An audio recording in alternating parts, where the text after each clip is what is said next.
Сәлем достар, бүгін біз корица қосылған синнабон булочкасын дайындаймыз.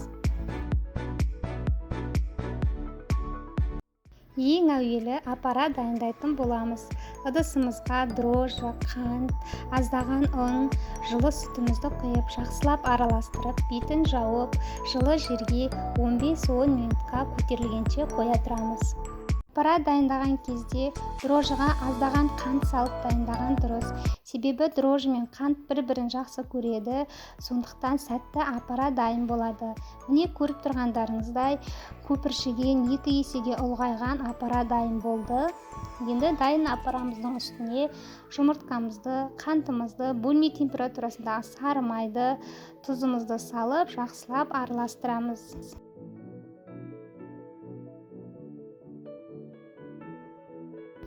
Бір келкі болғанша араластырамыз.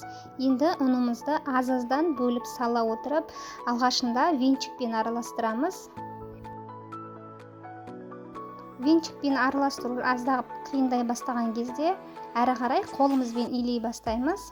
Осылай қолымызбен 3-4 минуттай қамырымызды илейміз.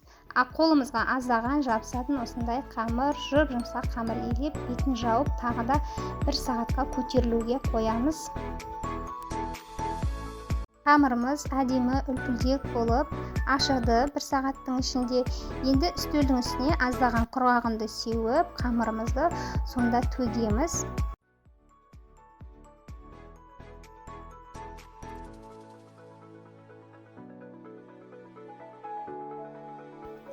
Міне қолымызбен созыңқырап, осындай 4 бұрыш дайындап аламыз. Оны қайтадан бір-біріне беттестіріп, конверт қылып бүктейміз де, тағы да 20-30 минутқа көтерілуге қоя тұрамыз.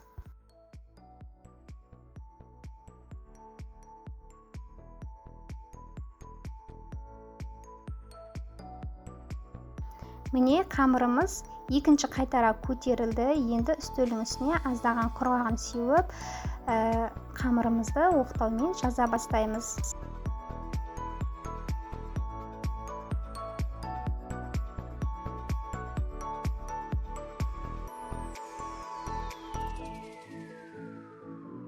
Қалыңдығын 5 мм-дей, ұзындығы мен енін 40-50 см-дей етіп, қамырымызды жазып аламыз.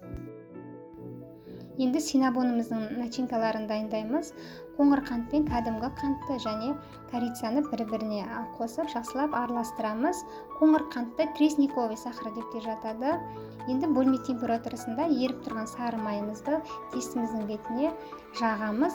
Одан кейін үстіне қантымызды сеуіп шығамыз. Жақсылап қантымызды барынша мол қылып себуге тырысамыз.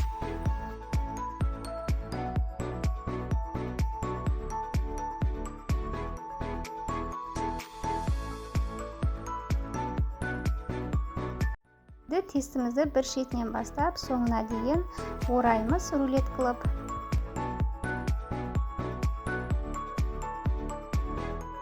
Рулетімізді кесетін пышақ өте жұп-жұқа әрі өткір болғаны дұрыс. Өткір болса, рулетіңіз тез кесіледі. Егер пышағыңыз өтпейтін болса, рулетті кесу барысында рулетіңіз жұлмаланып, мыжылып қалады. Сондықтан пышағыңызды алдын ала қайрап алыңыз. Видеода байқасаңыздар, мен саусағыммен өлшеп кесіп тұрмын, яғни 2 еліде немесе 2 сантиметрде етіп кесесіздер. Осы рецепт бойынша үлкен 13 штук синнабон булочкасы шығады. Егер сіздің отбасыңызға аздау болса, сіз 2 еселеп дайындасаңыз болады. Булочкамыздың бетін жауып, жылы жерге көтерілуге қоямыз. Булочкамыз көтерілгенше енді кремін дайындап аламыз. Менде ыдыста творожный сыр, сливки, қант ұнтағы. Синнабонымыз 2-3 есеге көтерілді. Асты-үстін бірдей қыздыратын режимде 200 градуста 25 минуттай пісіріп алдым. Пештен шыққан ыстық синнабонымыздың бетіне кремімізді жағамыз. Барымызша мол рақып, 2 қайтара жағып шығамыз. Мінекей синнабондарымыз дайын болды. Өте дәмді, ерекше, үлпілдек, мамық сияқты булочкалардың бірі. Сіздер де үйде дайындап көріңіздер. алдағы уақытта өзімнің жылдар бойы дайындап жүрген дәмді әрі сәтті шығатын рецепттермен бөлісетін боламын. Сіздермен бірге болған әсем гүл. Каналыма жазылып қолдау көрсетіп отырыңыздар. Келесі кездескенше сау болыңыздар.